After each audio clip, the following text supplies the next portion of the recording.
Hello, I'm Xueting. Since early 2024, I have been participating in the Critical Dance Pedagogy Research Network, and it has significantly shaped how I think about teaching, learning, and embodiment in my own practice. I teach Chinese classical dance at Goldsmiths Confucius Institute, working in a cross-cultural educational settings with students who often encounter this form without prior cultural or technical familiarity.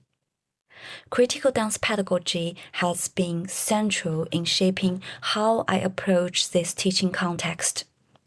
Rather than asking students to reproduce unfamiliar forms or aesthetics, my focus is on how learning can become a shared, reflective, and embodied process.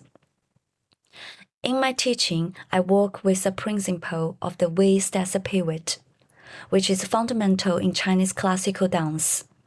Traditionally, this principle can easily be taught as a technical instruction or visual style.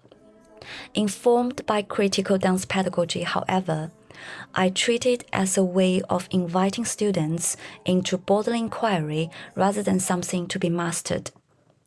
Practically, this involves shifting emphasis away from external correctedness and visual imitation. I often reduce peripheral complexity by softening the arms or simplifying steps, so students can attend to internal processes such as weight distribution, spiraling through the torso, and the coordination of breath and intention. This allows learners to experience how spatial pathways and direction emerge from internal organization, rather than being imposed from outside. Critical dance pedagogy has also made me more attentive to hierarchy within dance education. Many students arrive with expectations around authority, mastery, or cultural authenticity.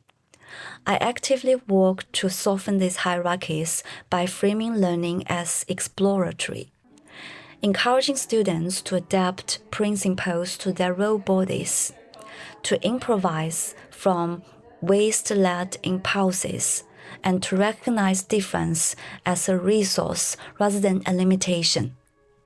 Students often reflect that this approach supports calmness, groundedness, and confidence, and enable them to generate their role variations rather than relying on mimicry.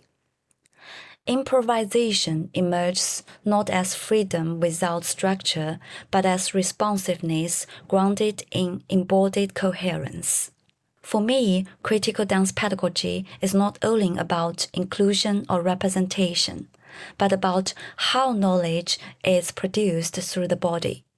It has helped me to rethink teaching as a space of dialogue, where Chinese classical dance is experienced as a living practice shaped through relationship, and where learning cultivates attentiveness, balance, and humane ways of moving together. Thank you.